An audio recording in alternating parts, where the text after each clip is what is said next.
Romano Guardini fue un teólogo alemán que nació en el año de 1885 en Verona. Sus estudios fueron principalmente enfocados en química y economía, además de haber tomado cursos de estudios eclesiásticos para después convertirse en sacerdote. Tiempo después el teólogo se dedicó a la docencia, y fue así como comenzó a esparcir su influencia y cosmovisión católica del mundo. Romano fue reconocido por su pensamiento. En 1952 obtuvo el Premio de la Paz de los Libreros Alemanes. Entre sus muchas obras, las más destacadas son El espíritu de la liturgia, Cartas de autoformación, El universo religioso de Dostoyevsky y La muerte de Sócrates. Finalmente, el autor falleció en el año de 1968 en Múnich. Durante este video se expondrá principalmente las ideas expuestas por Guardini en su libro El ocaso de la Edad Moderna, de los primeros 3 capítulos. La fecha del fin de la Edad Media para dar comienzo a la Edad Moderna varía según el autor, pero podrían considerarse la invención de la imprenta en 1440, la toma de Constantinopla por los turcos en 1453 o la llegada de los europeos a América en 1492. La Edad Moderna tiene su fin en 1789 con el comienzo de la Revolución Francesa.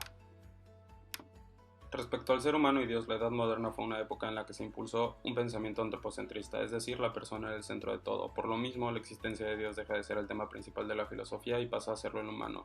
A pesar de esto, Dios sigue estando en la filosofía de diversos autores de la época, como fueron Descartes, Kant, Locke, entre otros. Sin embargo, no sin hablar primero del pensamiento humano y principalmente sobre el conocimiento. Algunos acontecimientos importantes durante esta época fue la llegada de Cristóbal Colón a América, el inicio de la Reforma Protestante de Martín Lutero, la Revolución Gloriosa en Inglaterra, el comienzo de la primera revolución industrial en Inglaterra y la firma de la Declaración de Independencia de Estados Unidos. La ciencia durante la Edad Media significaba abismarse en lo que las fuentes de autoridad decían que era verdad. Sin embargo, es en la segunda mitad del siglo XIV que el deseo por conocer la realidad que nos rodea se centra en la realidad de las cosas. Las personas querían comprobar con sus propios ojos y así se desarrolla un pensamiento empírico. El humano deja atrás los esquemas anteriores y busca llegar a un juicio fundamentado de manera crítica. Es de esta forma que nacen los modernos experimentos y la teoría racional. La consecuencia de pasar de lo que decían las autoridades que era verdad a experimentar y comprobar fue el nacimiento de la crítica humanista, la historiografía basada en las fuentes. Igualmente, de este modo es posible observar cómo se comienza a separar la ciencia de la religión y se comienza a centrar en sí misma. En el aspecto económico se vive una separación de la Iglesia. Anteriormente, la vida mercantil estaba ligada con la condición social y las ordenanzas gremiales. Igualmente, la prohibición canónica del préstamo a interés no permitía actividades empresariales como era la institución de un préstamo. Pero con el cambio económico que se vive de la Edad Media a la moderna, se abre la puerta a una libertad mercantil cuyos limitantes dependían de un ordenamiento jurídico que admitía la competencia económica. Es así que nace el sistema capitalista, donde las personas podían poseer tanto como su capacidad económica les permitiera sin violar las normas jurídicas de su tiempo. Esto abre la puerta a nuevas clases sociales, ocasiona un aumento en la producción, una mejor distribución de riqueza, aunque no óptima, y abre la puerta a ciertos oficios y clases al resto de la población cuando éstas solo accedían las personas privilegiadas como la nobleza y el clero. Cuando hablamos de los alcances de la política, es necesario recordar que en la Edad Media todo seguía un orden ético-religioso. Y al pasar a la Edad Moderna se hubo un cambio político, donde no solamente cambian las bases, sino también los conceptos que determinan la política. Esto gracias a diferentes autores como Maquiavelo o Thomas Hobbes, quien desarrollan diferentes teorías. Por ejemplo, Maquiavelo le otorga un carácter moral a la política y Thomas Hobbes desarrolla la teoría del Estado. Y las ideas de ambos autores influenciaron en el desarrollo de los estados. Y para poder comprender sus pensamientos es necesario recordar la época en la que vivieron, que era de mucha inestabilidad política. La importancia de la historia en la Edad Moderna. La transformación de esta época se ve reflejada en las concepciones cosmológicas, así como en la imagen del universo. La antigua voluntad de un mundo limitado se ve reemplazada por una nueva que otorga a la expansión un sentido de liberación.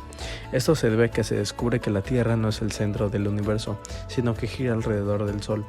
Los resultados de esta nueva astronomía mantienen lógica con lo que se conoce sobre la naturaleza y le da al humano el entendimiento de que toda fantasía ha sido eliminada y ahora se tiene la imagen del mundo ajustada a la realidad. Otra parte de la concepción que se desarrolla sobre el humano, tenemos que aparece la conciencia de la personalidad.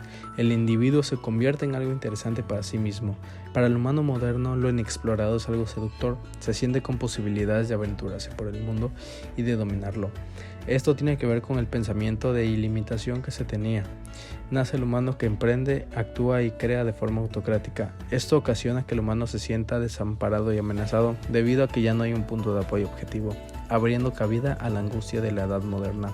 Se puede decir que las exigencias del humano son mayores a su capacidad. Guardini define a la naturaleza como todo eso que puede existir sin la necesidad de la intervención humana. Se puede ver como energías y materia, seres y leyes, o incluso como la norma natural que nos ayuda a la hora de conocer y obrar. También, la naturaleza es algo último, que no puede ser trascendido. Y a la hora de hablar de la vivencia con la naturaleza, podemos ligarla también con el valor histórico, mostrando cómo debe ser la existencia humana, que encierra en un sentido análogo a lo natural. Ya para concluir, tenemos a Dios y el ser humano. Hay que recordar que la Iglesia se pone en una postura defensiva debido a que, como en cualquier época de transición, hay dudas existenciales que cuestionan la validez de la misma. La más importante, sin duda, fue que la persona deja de ser el centro de la creación y se pone en el mismo nivel que plantas y animales. También, el ser humano ya no se percibe sometido a la mirada de Dios, sino como autónomo, con libertad de acción. Estas concepciones van de la mano de la búsqueda de la transformación de la imagen del mundo. Todos los cuestionamientos que se plantean las personas repercuten en la confusión de no saber a qué atenerse. Esto fue Guardini, la Edad Moderna y sus Ciencias, presentada por el equipo 6. Mariana, Jimena, Raúl y José.